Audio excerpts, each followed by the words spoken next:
Hola, buenas tardes. Hoy tenemos el directazo, y nunca mejor dicho. Desde que leí este libro, Mujeres en la Prehistoria, la verdad es que me impactó muchísimo. Y bueno, tenía muchísimas ganas de entrevistar a la autora, Marga Sánchez Romero. Y bueno, pues por estas cosas de la vida, estos regalos, lo he conseguido. Así que aquí tenemos a Marga, que la vamos a invitar a que se una.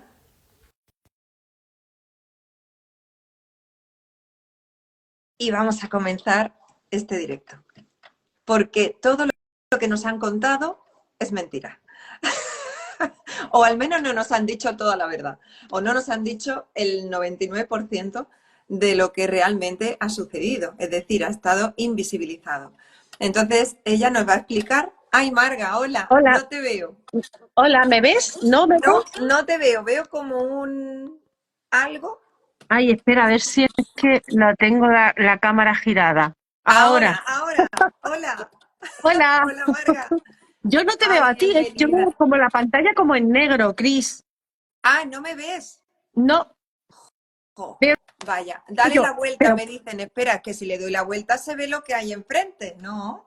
yo veo ahora mismo la pantalla en negro, pero vamos, me da igual, te escucho. Bueno, Si te vale, escucho, vale, ¿sabes? Pero vale. que no te veo. Vaya, pues me pasó en el otro directo, tengo que mirarlo mejor. Sí. Bueno, vamos a lo que vamos. La gente nos ve a las dos, así que ya Pues está. Con eso ya ya está. vale. Sí. Vale. Bueno, primero agradecerte de verdad tu tiempo, que sé que estás súper ocupada y tu presencia. Y agradecerte haber escrito este libro, porque de Mm, verdad que a mí me ha encantado. Bueno, no sabes la de veces ya que lo he recomendado. Muchas Y gracias. bueno, entonces, me gustaría primero presentarte, Ujú, ¿vale? Bueno, me gustaría nombrar que eres catedrática de la Universidad de Granada ujú. y que sigas tú presentándote un poquito, si te parece. Pues bueno, pues como has dicho, soy catedrática de prehistoria en la Universidad de Granada y ahora mismo soy vicerrectora en la universidad también de extensión universitaria, patrimonio y relaciones institucionales. Y bueno, me interesa mucho la presencia de las mujeres en la historia. O sea, soy una convencida de la presencia de las mujeres en la historia, que no estamos en los sitios, no estamos en los museos, no estamos en los libros, no estamos en los manuales, no estamos en los libros de primaria y secundaria. Y entonces desde siempre he tenido un poco, bueno, desde siempre no, desde que me di cuenta de que las mujeres no estábamos en la historia, que esto tampoco es así como automático, sino que requiere un proceso, pues mi obsesión y mi empeño ha sido nombrarnos y, y hacernos ver, ¿no? Dónde estamos o sea que esa soy yo un poco, no sé. Vale, y en tu libro cuentas cómo empezó esto de darle una perspectiva feminista a la arqueología, pero a mí me gustaría que nos lo contaras tú. Pues mira, como te he dicho, yo, además esto me gusta contarlo porque muchas veces la gente puede entender que una es que esto lo lleva de serie, ¿no? Que esto una nace con unas ideas determinadas y es verdad que yo siempre he tenido mucho espíritu crítico sobre la realidad y sobre la sociedad pero yo hice una carrera entera, hice geografía e historia, que era lo que en su momento se hacía, y yo no me, no me hablaron de mujeres y a mí no me extrañaba. Y no me hablaron de muchas, de eso, pues me mencionaban a las mujeres más significativas, pues Isabel la Católica, ¿no? Pero a mí no me extrañaba que no viéramos más mujeres. Y sin embargo fue haciendo la tesis doctoral cuando me di cuenta de que es que me faltaba gente en esa historia de las sociedades, ¿no? Y empecé a indagar sobre el tema, sobre todo a reconocer cuáles son las razones de la invisibilidad de las mujeres, ¿no? Que es lo que yo intento reflejar en el libro. ¿Por qué las mujeres no estamos en la historia? No solo es constatar que no estamos, sino explicar por qué no estamos, ¿no? Y eso es lo que un poco me preocupa y me ocupa en los últimos tiempos. Explicar que las mujeres no estamos porque en un momento determinado se decidió que no estuviésemos, ¿no? Porque convenía para sostener las desigualdades que aún hoy seguimos manteniendo. O sea que, sí. A mí me llegó mucho porque estoy de acuerdo contigo en que aunque yo creo que nací feminista pero sin saberlo, porque a mí Mm, me parecían muchas cosas injustas, pero no lo sabía. Y yo luego he tenido, pues claro, pues conductas patriarcales porque, inconscientes. Y creo que cuando hablo, yo digo, bueno, yo soy feminista hasta el punto en que me doy cuenta, porque esto es una deconstrucción continua. Pero es que yo creo que eso hay que decirlo, porque nosotras hemos sido educadas y socializadas en una sociedad patriarcal. Una sociedad patriarcal significa que son los hombres los que por norma tienen el poder. Y para sostener esa idea de que son los hombres los que se merecen tener el poder, hace falta mucha literatura y hace falta que las mujeres nos lo creamos también. Entonces las mujeres estamos socializadas en esto, en este ámbito, ¿no? De ser mucho más inseguras, de tener las mujeres tenemos el síndrome de la impostora. En cualquier cosa que hagamos, muchísimo más marcado que los hombres. Nos atrevemos a menos. ¿Por qué? Porque estamos socializadas en eso. Y yo creo que no pasa. Yo muchas veces, yo misma me pillo en cuestiones de decir, oye, Marga, ¿cómo se te ocurre pensar eso? ¿Cómo se te ocurre decir eso? ¿No? O cómo, porque son cosas muy aprendidas que te das. Cuando las has dicho, dices, pero ¿cómo se me ha ocurrido a mí decir esto? Si yo esto no, porque estamos socializadas en esto. Entonces, yo, de verdad, desde que empecé a mirar la historia desde una perspectiva feminista, lo que tenía claro es que con la primera que tenía que ser amable era conmigo y no fustigarme. Es decir, esto es un proceso de aprendizaje, de entrar en las dinámicas, de lo que significa, pero bastante tiene una con la que yo con lo que le venga de fuera para encima fustigarse una, ¿sabes? Lo primero que tenemos que ser amables es con nosotras mismas y con las demás. Y entonces tenemos, porque es que esto es cuestión de salud mental, ¿sabes? También, que es muy importante. Totalmente. Y bueno, yo voy a hacer spoiler un poquito de tu libro, Venga.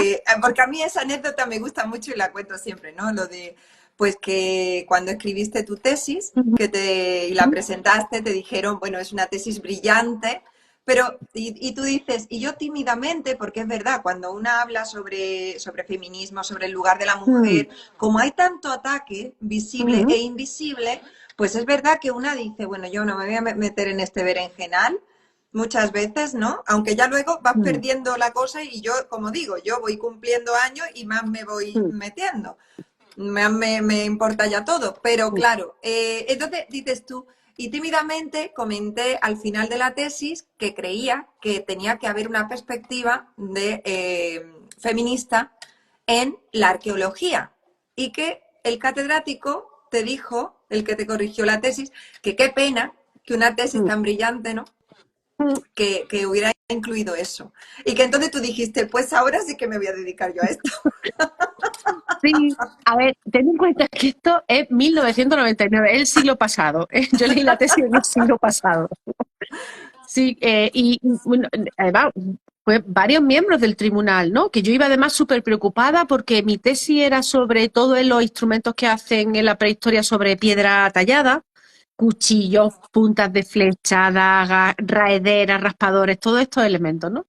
Entonces, claro, yo lo había analizado todo, había dónde aparecían, qué tipos había, qué tecnología se usaba, o sea, y yo pensaba que me iban a criticar, pues que le había puesto aquí no sé qué, pero desde el punto de vista tecnológico y tipológico, pero, y fueron 5 páginas, ¿eh? Lo que yo puse en la tesis fueron 5 páginas al final, y varios miembros del tribunal me criticaron esa parte, ¿no? Qué pena con la tesis tan brillante que has hecho, y dije, aquí hay campo, aquí Aquí hay, hay chicha, y aquí hay cerré, chicha. realmente cerré la tesis, o sea, no he vuelto a estudiar industria lítica. Yo estoy excavando, estamos excavando ahora mismo en un yacimiento aquí en el norte de Granada y la industria lítica que sale, yo no la estudio porque decidí que se había acabado. Entonces, tengo compañeros y compañeras maravillosos que hacen magníficos trabajos a los que les derivo esa parte de la industria, ¿no? De la producción lítica.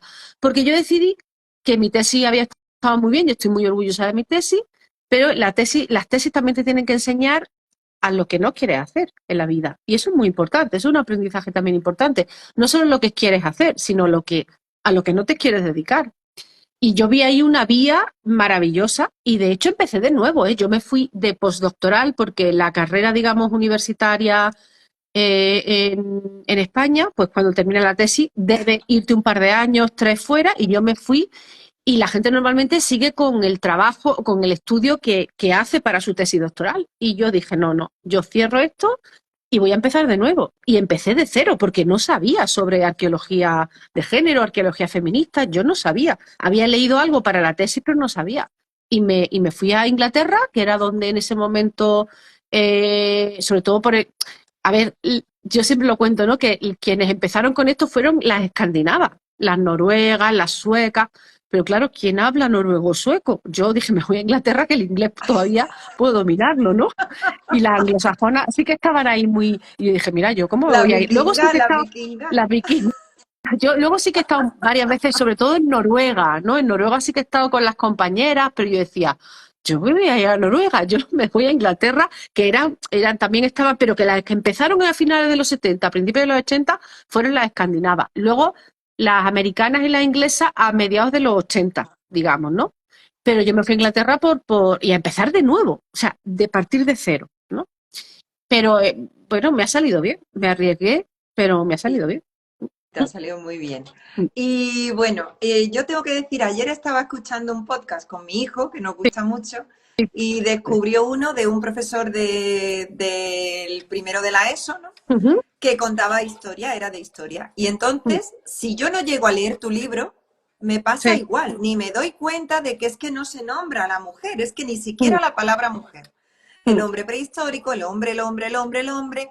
Y entonces lo hablaba con mi hijo, ¿no? Que tiene 11 años, pero le digo, mm. digo, fíjate, digo, es que lo tenemos tan normalizado. Sí. Entonces, yo quiero preguntarte, ¿qué pasa cuando un niño y una niña visitan un museo? O sea, cuéntanos cómo están estructurados los museos, al menos aquí en España o fuera, como tú quieras. En casi todo el mundo están igual, ¿eh? Es verdad que esto está empezando a cambiar, pero tú sigues yendo a cualquier museo en España y lo que te vas a encontrar en un museo que hable sobre arqueología o sobre historia en general es que la representación son sobre todo masculinas, ¿vale? El museo que ahora mismo más mujeres representa es el Museo de Almería, que tiene un 33%. O sea que de cada 3 representaciones humanas, una es una mujer. Y a partir de ahí para abajo, o sea, el Museo Arqueológico Nacional en las salas de prehistoria tiene un 25%. Es decir, de cada 4, una. Y mira que yo soy patrona, feliz patrona del Museo Arqueológico Nacional, ¿vale? Y pertenezco al patronato, me refiero. Pero es verdad que en el Museo Arqueológico Nacional, porque a mí tampoco me vale que pongan 50 mujeres si están así, calladitas, Eso quietecitas, en una te iba a esquina. Eso decir, tampoco me ¿cómo las vale. representan? Claro. Porque ¿cómo nos representan? Entonces, ahora en el Museo Arqueológico Nacional hay mujeres, ese 25% son mujeres muy activas, son mujeres que están cazando, hay una neandertal, hay una mujer cazadora, hay otra mujer que está moliendo, en fin, son mujeres activas, que a mí, hombre, si me ofrece un 50-50 en la que las mujeres no hagan nada, prefiero un 25% en que las mujeres estén haciendo cosas. O sea, eso Claro, seguro, ¿vale? claro, claro. Entonces, es verdad que los museos son muy complicados de cambiar, son muy complejos, ¿eh? Todo lo que es su exposiciones, las permanentes, las colecciones permanentes, esos son difíciles de cambiar. Cada vez hay más museos que tienen itinerarios, que tienen rutas, que tienen, ¿no? Que hablan de mujeres. Pero claro, ahora mismo, cuando un niño o una niña entra a un museo, el niño va a ver gente que se parece a él. Porque tampoco representamos a criaturas, a niños y niñas, tampoco las representamos en los museos, ¿no? Pero va a haber un señor que está cazando, otro señor que está pintando, otro señor que está con la metalurgia, otro señor que está arando, otro señor que está con la guerra. Y en todo caso va a haber alguna mujer allí al fondo, sentadita en la puerta de la casa, con una criatura, ¿no? Eso es. Claro, ¿qué va? En ese concepto, el niño, no solo el niño, el hombre o la mujer o cualquiera que entre, yo aquí en Granada hay un museo de ciencias, que es el Parque de las Ciencias, que es un museo brutal, que es buenísimo. Yo voy al museo, al Parque de las Ciencias, y yo no me planteo si lo que me están contando es verdad o es mentira, porque estoy en un sitio en el que se supone que quien ha hecho eso sabe de lo que está hablando. Así que yo me lo creo todo. Yo no voy, oye, pues esto que han puesto aquí de la circulación de la sangre, ¿será verdad o no? O esto que han puesto aquí de las estrellas, de las constelaciones, ahora lo voy a mirar. Yo cuando llegue a mi casa lo voy a mirar porque no me fío. No, voy y me lo creo. Entonces entiendo que la gente que va a un museo se cree ese discurso. Claro, el niño que ve a alguien que se parece a él de mayor tantas veces dice, bueno, es que nosotros hemos participado en la historia. La niña que entre a ese museo y no vea nada más que una mujer en segundo plano, con una criatura ahí que sin nada, es En que, la pues, ¿qué va a entender? cueva, en la cueva Pues claro, metida dando pues teta. claro, pues nosotras no hemos sido importantes en la historia, porque lo que hemos considerado importante en la historia es lo que hacen estos señores. Entonces, los hombres sí, nosotras no. Y eso inmediatamente a las niñas las sitúa en una posición de desigualdad, porque no son tan importantes las mujeres como lo han sido los hombres. Y yo no reniego de esa parte de cuidado, al contrario, yo defiendo la parte. Yo es que creo que lo más importante que ha hecho el ser humano a lo largo de la historia ha sido cuidar, no guerrear, ha sido cuidar. Hemos sobrevivido porque hemos cuidado. Lo siento, es así. Si no hubiéramos cuidado, no hubiéramos sobrevivido. El problema es que desde nuestra perspectiva presentista entendemos que el cuidado no es significativo en la historia, cuando es lo más importante que hacemos. ¿Mm? Totalmente, Mm, totalmente de acuerdo. De hecho, luego te voy a preguntar más sobre mm. esto. Pero, ¿por qué se nos ha Qué dado bien. esa perspectiva en la que a la mujer no le hemos dado lugar, no se le da lugar? ¿De dónde viene eso? ¿De qué descubrimientos Pues mira, arqueológicos? no, realmente es que el problema es que no viene de ningún descubrimiento arqueológico, viene de una idea de cómo deberían ser las cosas. Cuando la arqueología surge como disciplina científica, es decir, como ciencia que genera el discurso que está en los libros, que está en los libros de los coles, que está en un museo, como ciencia que genera ese discurso, cuando la hacen en el siglo XIX, quienes hacen la ciencia, quienes hacen arqueología, son los hombres de la élite intelectuales y económicas. Ya está, no, ni siquiera todos los hombres. Primero, las mujeres, por supuesto, no pueden ir a la universidad, pero es que tampoco los hombres con pocos recursos pueden ir a la universidad. Solo trabajan en ciencia los hombres ricos e intelectuales. O sea, esos son las élites, ¿no? Entonces, tú imagínate, ¿qué discurso van a hacer en el 19 sobre las mujeres? O sea, ¿qué discurso van a hacer sobre la historia si las mujeres ni siquiera podemos votar en el, a finales del 19? ¿Qué importancia social, económica, política? Vamos, no Ninguna, tenemos ninguna para ello. ninguna, Pues claro. entonces, si no tenemos ninguna importancia social, ¿por qué vamos a participar? ¿Por qué vamos a ser relevantes en la historia? No, no somos. Entonces no estamos. Con las mujeres lo que se hacen son tres cosas. La primera que se hace es que se nos estereotipa. Se nos estereotipa en el sentido de que, bueno, pues las mujeres en la prehistoria somos madres, o sea, estamos vinculadas a la maternidad o Sí. a la sexualidad, ¿vale? Con el tema de la Como ahora, Venus, vamos. igual que ahora, ¿vale? Vamos. Esos son los estereotipos. Y además un estereotipo que luego vemos a lo largo de la historia. Las mujeres en la historia somos madres o lo contrario, o Sí, todo lo sí, sí, contrario, María ¿no? Magdalena Entonces, y la Virgen María, sí. exactamente, exactamente. Ese es un estereotipo que se repite mucho y que en la prehistoria pues se utiliza. En segundo lugar, lo que se hace es que se nos niega, es decir, se dice, no, hay actividades en las que vosotras no estáis. ¿Prueba científica? No tengo, pero con que lo diga yo vale. Claro. ¿Vale? O sea, las mujeres no cazan, las mujeres no pintan, las mujeres no van a la guerra, las mujeres no viajan, las mujeres no tienen poder. ¿Qué pruebas científicas tienes para afirmar eso? Dámela, somos científicas, dime qué pruebas científicas tienes. Ah, no, ninguna. Yo lo digo y punto. Y eso es como hemos construido la historia, ¿vale?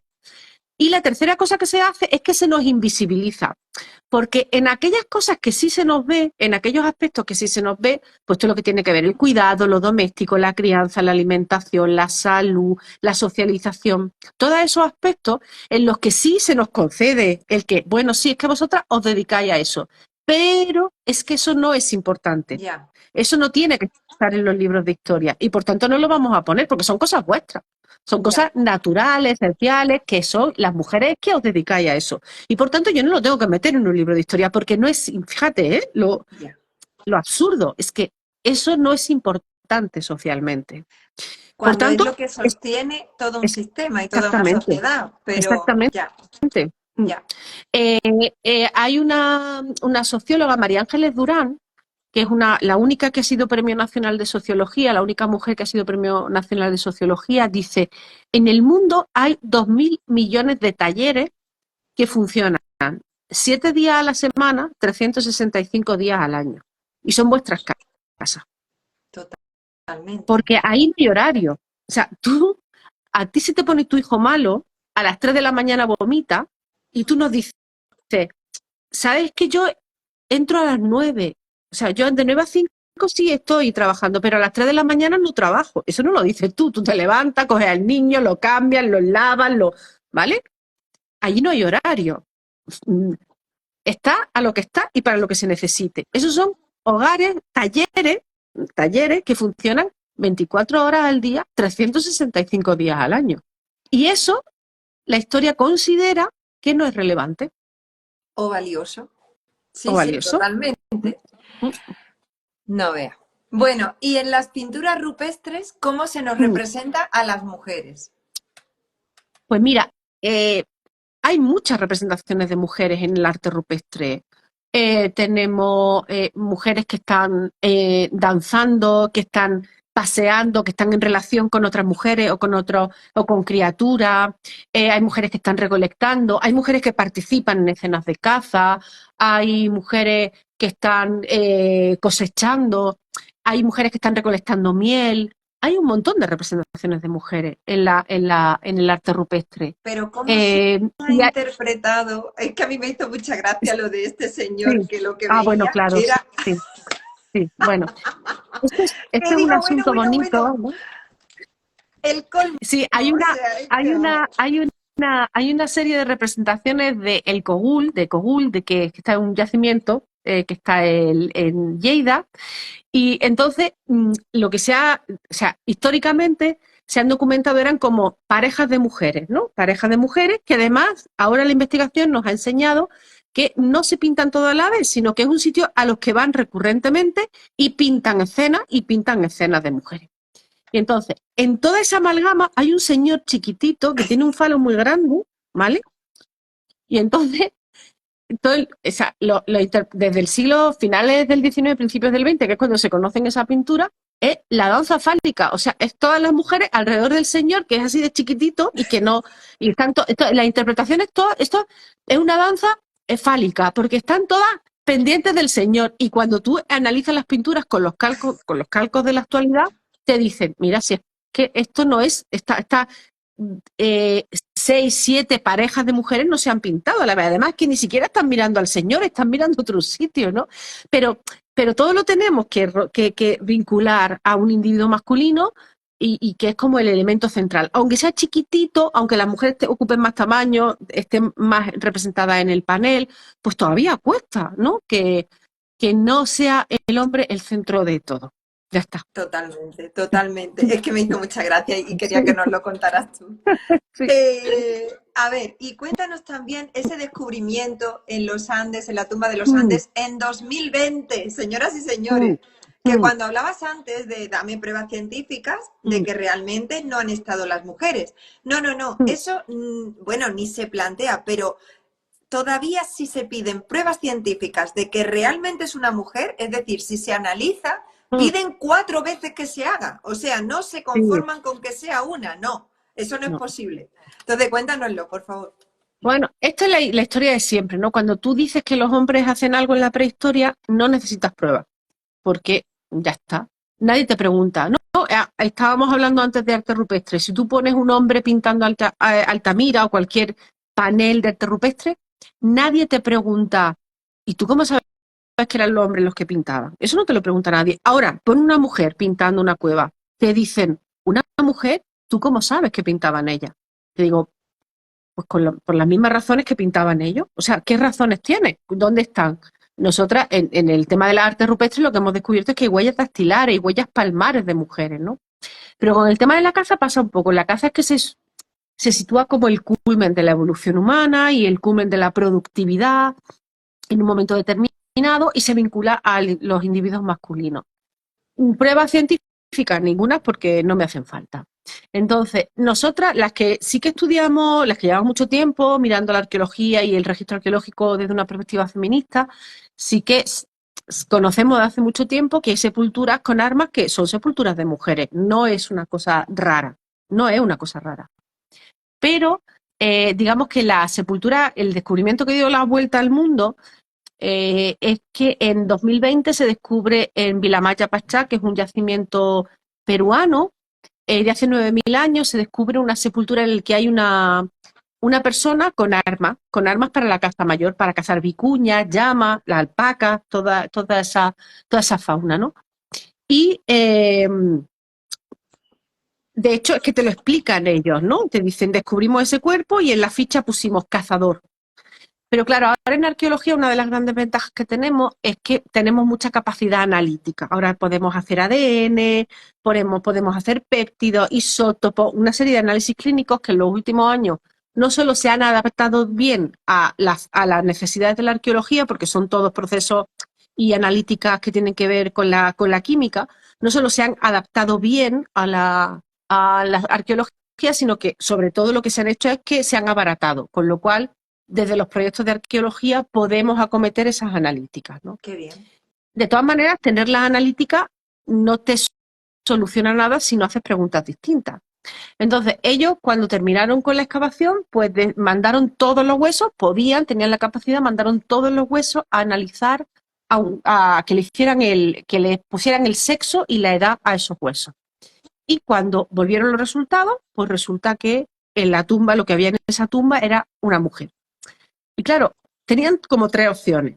La primera, que se ha hecho mucho a lo largo de la historia, que se ha hecho mucho, es decir, cuando vinieron los resultados, haber dicho, una mujer no, estos se han tenido que equivocar en el laboratorio, porque la mujer no puede estar, ¿no? No lo metas, no lo metas en el artículo, no lo metas en la publicación científica, porque es que esto ya lo mandaremos otra vez a analizar, porque estos se han tenido que equivocar en el laboratorio, porque no es así. La segunda opción, que también se ha hecho, es decir, una cazadora, bueno, sería la rarita del pueblo. Habría una que la tía se empeñaba en cazar ahí la tipa, no es significativo, no la meta en el artículo científico porque no es significativa, es una rarita que le gustaba cazar, ¿no? Ya. No hicieron ninguna de las dos cosas. Lo que hicieron fue hacer una pregunta, que fíjate, en arqueología y en cualquier ciencia lo más importante son las preguntas que hacemos. Lo que hicieron fue hacer una pregunta que nadie había hecho antes. Y la pregunta que hicieron fue, ¿habrá más mujeres cazadoras? Y se pusieron a analizar todas las sepulturas con armas de ese mismo territorio en ese mismo periodo cultural. Y los resultados fueron que hasta el 30% de las sepulturas con armas eran de mujeres. No eran las que más cazaban, no eran las únicas que cazaban, pero el 30% es un número significativo. Es Y un no decían tercio de que la podían población. ser las parejas de los cazadores, porque esa es Bueno, otra, ¿no? eso lo han dicho muchísimo. O sea, tú te encuentras una mujer con un ajuar rico, bueno, pues sería la madre de, la mujer de o la hija de, claro, porque nosotras por nuestra cuenta ¿no? No. Mira, hay un ejemplo curioso en el Museo de Historia Natural de Viena, cuando empiezan a hablar de la metalurgia, del metal, hay, a mí o sea, me impactó, ¿no? Porque hay una vitrina dedicada a un señor que tenía un montón de hachitas, ¿no? De hachas de metal, de cuchillos de metal, y entonces estaba titulada la vitrina El hombre poderoso. Y al lado había una vitrina de una señora que tenía una diadema repujada, preciosísima, de plata, una cosa espectacular. Y era la mujer rica, porque no No es lo mismo poderosa. ser Ostras, pues yo rico. que he estado, qué fuerte. Yo he estado en ese museo en Viena, Sí, pero claro, sí. no lo vi con esta perspectiva, porque como te he dicho, vamos desaprendiendo y creciendo, pero Bueno, qué claro. fuerte me parece, ¿no? O sea, Entonces, el poderoso y ella, la rica, que además era exactamente, rica porque ella es había rica. heredado. Claro, porque tú puedes ser rica porque has heredado, porque te has casado bien, porque te ha tocado la lotería, porque te has encontrado una fortuna en el suelo de tu casa. O sea, la riqueza no depende de tu capacidad, Claro, depende claro, ahí de voy. la suerte que tengas. Pero el poder sí que depende de ti. El poder Claro. sí es tuyo. Entonces yo me quedé alucinado, dije, o sea, él tiene cositas de metal y es poderoso, y ella tiene cositas de metal y es rica, ¿no? Es que fíjate cómo miramos desde esa perspectiva, ¿no? También. Y eso te quería preguntar, ¿cómo ha Mm, sido la mirada bueno, yo he puesto de los hombres arqueológicos, pero bueno, me imagino que también mm, las mujeres arqueólogas que no tienen perspectiva mm, feminista siguen mm, perpetuando también. Entonces, mm. ¿cómo ha sido esta mirada hacia las armas y los utensilios del pasado? Porque todo se Pues clasifica mira, con una mm, misma mm, perspectiva, ¿no? claro, tú imagínate, o sea, cuando tú eliges determinadas actividades y determinados recursos y los pones solo en manos masculinas y obvias todo lo que tiene que ver con las mujeres, pues que no ves, o sea, durante gran parte del siglo XX no se ha visto a las mujeres. Había una profesora de la Universidad de Barcelona que decía la misma hoja de cuchillo que te Mm, encuentras en una tumba masculina, en una tumba masculina la llamas daga y la misma hoja te la encuentras en una tumba femenina y la llamas cuchillo, eso, ¿no? eso. Esa, Es esa, verdad, porque, ¿eh? porque la mirada sobre los objetos, dependiendo de quién los use y de quién los tenga, es muy distinta, ¿no? Eso, además, Encarna Sanahuya, que es esta profesora que murió hace unos años, desgraciadamente, pues tiene un artículo diciendo, es que no puede ser que yo me haya realizado informes y cuando tienes identificado el sexo, esa hoja cortante de metal se llama cuchillo, si te la encuentras en una tumba femenina, y daga, si te la encuentras en una tumba masculina, ¿no? Entonces, claro, toda esa mirada, eso es lo que, mira, cuando el feminismo llega muy tarde a la arqueología. Te he dicho que las escandinavas empiezan en los años 70, finales de los 70, principios de los 80, pero el primer artículo, digamos, en una revista importante, de estas que son, ¿no? Que, que son relevantes y qué tal, el primer artículo sobre esta temática se publica en 1984. Es que hace 2 días, realmente en tiempos Es que históricos, ¿no? Muy hace muy poquito. poquito, es verdad. Entonces, ¿qué hace la arqueología? La arqueología feminista, cuando llega a la arqueología, esta mirada feminista lo que te hace es decir, vale, habéis dicho un montón de cosas, ¿vale? Habéis dicho que las mujeres no, que los hombres sí, que las mujeres no, que los hombres sí, que esto es importante, esto no. Le vamos a echar un ojillo a ver si lo que habéis dicho es verdad o no. El problema es que os habéis dado tan, o sea, habéis dejado tantas cosas sin mirar, os habéis dejado tantas cosas sin mirar que nos importan como sociedad, que es que hay muchas cosas que mirar y muchas cosas que ver, ¿sabes? O sea, no os habéis interesado por el cuidado, por la salud, por la socialización, por la alimentación, no os ha importado, porque no era cosa vuestra, era cosa nuestra, era cosa de las mujeres y por tanto no es relevante, como hemos dicho antes, no era relevante históricamente. Pero claro, ¿por qué se hace ese discurso? Ese discurso se hace porque hay que sustentar la Porque desigualdad. Mujeres y conviene hombres en la actualidad, perpetuar, claro, claro, conviene perpetuar, si no se les cae el exactamente, sombrajo. claro. Entonces, como tú tienes que perpetuar la desigualdad entre mujeres y hombres, si tú te vas a la prehistoria y dices, es que esto es así desde la prehistoria, Claro, ¿qué margen te queda de actuación? No te queda margen, porque claro. claro, si eso forma parte, si la desigualdad forma parte de lo que somos como especie, ¿qué margen te queda para cambiar las cosas? Entonces, lo interesante es que hemos descubierto que la desigualdad es una opción social, una opción histórica, pero no, la mayoría, o sea, la especie humana lo que ha sido durante una gran parte de su historia ha sido igualitaria, no había desigualdad. La desigualdad es una construcción social, ¿no? Que puedes elegir, que las sociedades eligen o no. Pero claro, tú para sustentar esas desigualdades tienes que generar un discurso en el que quienes hacen las cosas importantes y por tanto son los que tienen el poder y por tanto son los que mandan y por tanto tienen derecho a, son los hombres.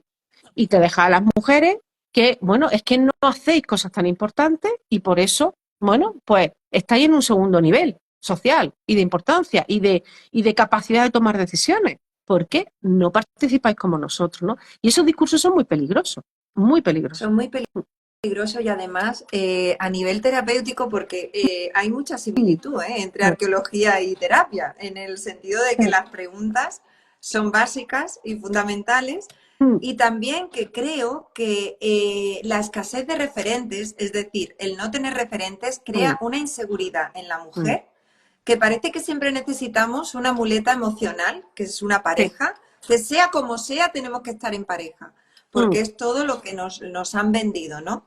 Entonces, yo no conocía de la prehistoria, de verdad me ha fascinado, o sea, conocía lo típico, ¿no? Y creo mi conclusión aquí a nivel muy novata, ¿no? Pero que evolucionábamos mucho, hemos evolucionado mucho como sociedad cuando estábamos en la prehistoria y sin embargo parece que vamos involucionando de verdad, a veces con esta, tanto asesinato y tanta negación de la violencia de género, es decir, Mm, somos la única especie que mata a sus hembras, vamos. mm. Entonces, y quería preguntarte qué es lo que en una civilización, digamos, en una sociedad, ¿cuándo sabemos que es civilizada? Mira, eso lo que hace, fíjate, lo que definimos como civilización cuando empezamos, ¿no? ¿Qué es una sociedad civilizada? Pues lo asociamos siempre a que tenga normas, a que tenga leyes, a que tenga una estructuración urbana, a que tenga edificios públicos. Eso es lo que en historia consideramos civilización, ¿vale? Y la verdad, Las civilizaciones que empiezan, pues fíjate, ¿no? Con esos elementos, ¿no? Las civilizaciones cuando empiezan, pues empiezan en Mesopotamia, que ya tienen una estructura, tienen una legislación, tienen una economía, tienen edificios públicos, tienen rituales que tienen que ver con el Estado, con creencias religiosas, que tienen que ver con lo estatal. Eso es lo que se considera civilización. Pero realmente el problema que tenemos, o sea, nosotros identificamos civilización con desigualdad porque entendemos que la única forma de ser civilizado es que haya diferencias sociales.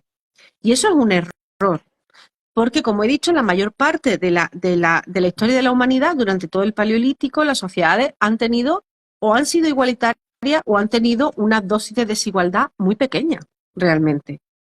Claro, el problema es que cuando alguien es capaz, o sea, cuando alguien tiene algo más, porque las desigualdades empiezan por la desigualdad en lo que eres capaz de tener.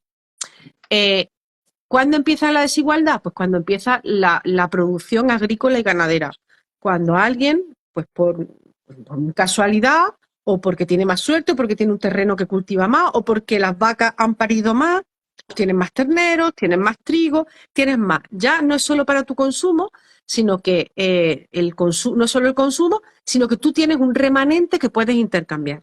Y puedes intercambiar con el vecino de enfrente y el vecino de enfrente a cambio te da algo exótico que no tiene nadie más y que solo tienes tú. Entonces, ese proceso que yo estoy explicando aquí muy lenta, muy rápidamente, es un proceso muy lento, que son cientos de años, cientos de miles de años. Bueno, cientos de miles no, pero cientos de años sí. Claro, quien es desigual contigo, si tú y yo, ¿no? Imagínate que yo tengo más y tú tienes menos. Claro, como tú y yo no sabemos, porque no sabemos qué es la desigualdad, tú, bueno, pues fíjate, Marga, qué suerte, ¿no? Que ha tenido esto, pero no me preocupa, porque no sé lo que es la desigualdad. Pero yo, que ya me he dado cuenta de que si tengo más, puedo intercambiar más y puedo tener cosas que tú no tienes, a mí eso me ha gustado. Y claro. digo, voy a ver cómo tengo más. Y no solo estoy articulando todo para yo seguir incrementando esa desigualdad, sino que estoy fabricando el discurso que te voy a contar para que tú, Cris, te creas que eso es lo normal, que tú Es tienes que, menos, pero es normal. ¿Por qué? Porque es que yo me lo merezco. Tú no, pero yo sí, porque a mí Dios me ha iluminado, o soy pariente de, ¿entiendes? Entonces, ya no es solo hacer las cosas que tienes que hacer para tener más, sino hacer el discurso que tienes que hacer para quien tiene menos se crea, pues que me lo merezco, que es normal y que yo, pero es que esto funciona en la actualidad, es que hay mucha gente que vota en contra de su interés en unas elecciones. ¿Sabes? sí, Porque sí, sí. entienden que, bueno, que es como tienen que ser, porque ese discurso es muy dañino. Y ese empieza por la desigualdad social y termina muy relacionado, porque al fin y al cabo, la primera producción que se hace tiene que ver con quienes producen y quienes producimos seres humanos somos las mujeres y si tú tienes más mano de obra puedes producir más. Entonces el control de la reproducción, como te digo, esto explicado de manera muy rápida, empezamos por una desigualdad social y terminamos por una desigualdad de género.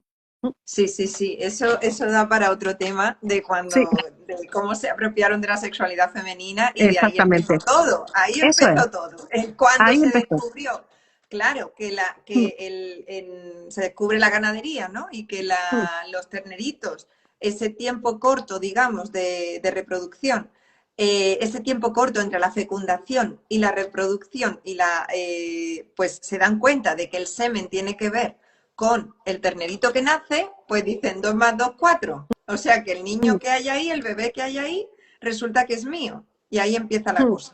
Entonces, mm. pero bueno, La apropiación de la reproducción y de la sexualidad femenina, vamos, totalmente. eso, pero además Ahí que eso, empezó. pero que lo seguimos teniendo ahora, ¿eh? Sí, sí, sí, Que no hemos total. cambiado tanto. Y también seguimos creyéndonos el discurso que muchas veces se vuelve a repetir lo mismo de siempre, que son frases manidas, ni Mm, machismo ni feminismo.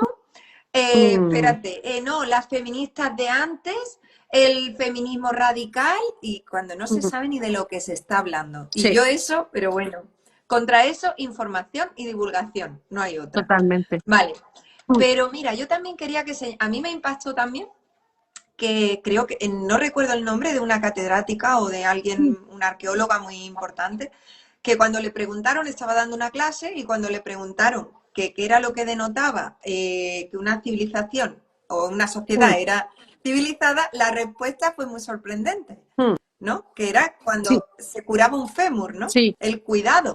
Eso le preguntaron a una antropóloga, a Margaret Mead, que es una antropóloga de los años 50 y 60, que una alumna le preguntó en clase cuál consideraba que era el signo más visible de la Eso civilización. es.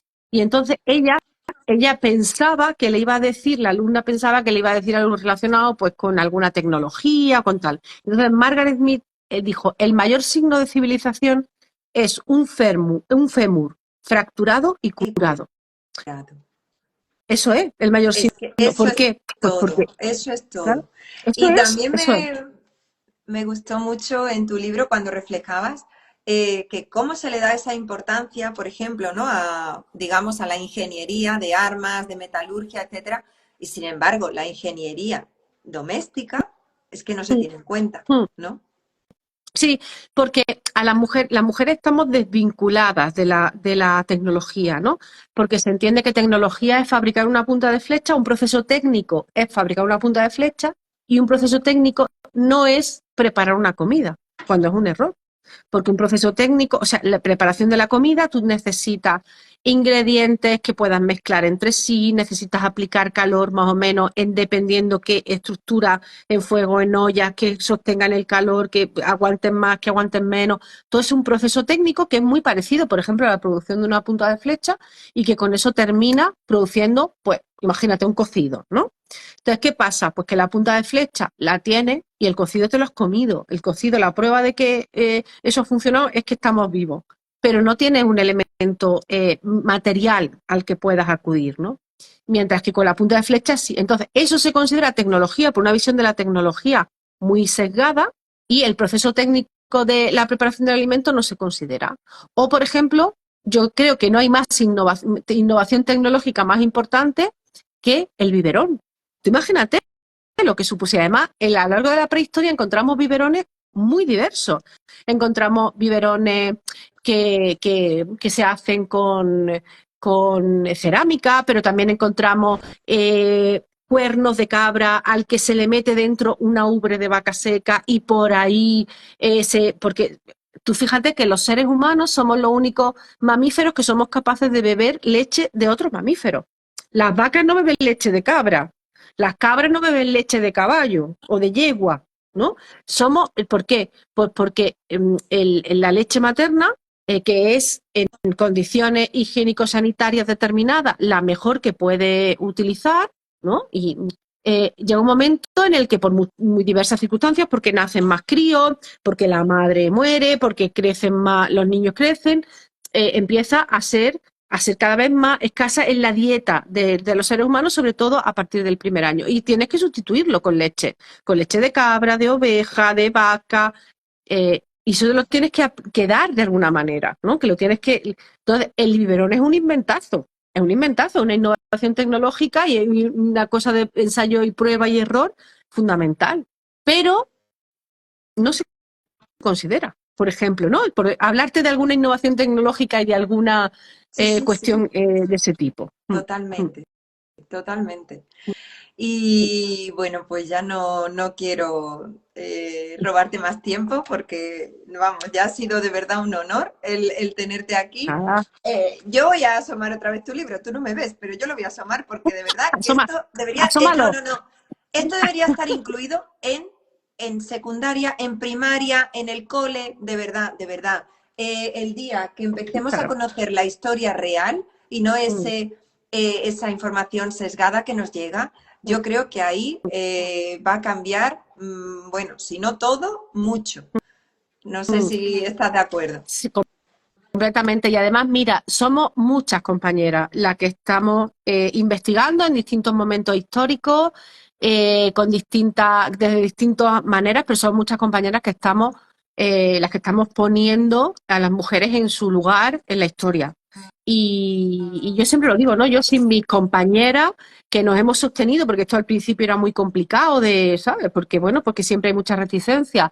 Yo siempre digo, yo estoy aquí y he podido escribir este libro gracias a mis compañeras que llevan muchos años trabajando y que nos vamos sosteniendo la una a la otra y que esto es fundamental y que además pues lo hacemos desde los museos, desde la educación, desde muchos lugares, ¿no? Os voy a recomendar, si me permites, Cris, os voy a Hombre. recomendar una página web que se llama Ah, Passwoman, se escribe sí, passwoman.net, sí. ¿eh?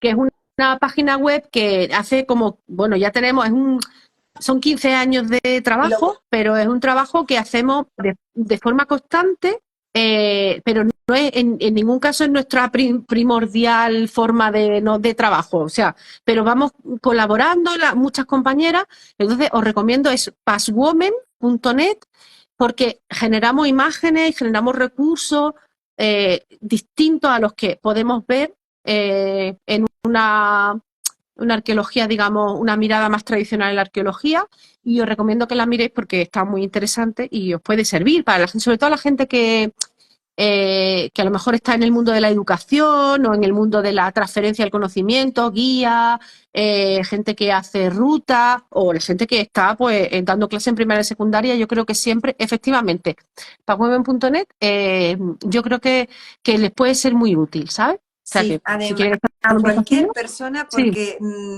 al final no sabemos qué alcance tiene una pequeña semillita que vamos haciendo.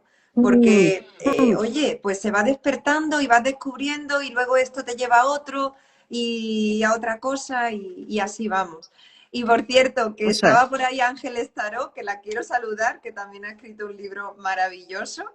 Eh, que también muestra otras mujeres en la historia que han sido invisibilizadas. Así Qué que bien. entre todas vamos Eso mostrando, es. vamos Eso es. saliendo. Es un Bueno, esfuerzo colectivo de muchas. totalmente, totalmente. Mm, Y ya desde casa también, o sea, padres, madres, eso. abuelos, abuelas, claro que sí, vamos a Mm, empezar con esto. Así sí. que sí, sí, sí. Bueno, Marga, pues Bueno, muchísimas gracias, de verdad, un placer y un honor. gracias a ti. Muchas gracias por invitarme. Un abrazo. Muchísimas gracias, un Hasta luego. abrazo. Chao. Chao.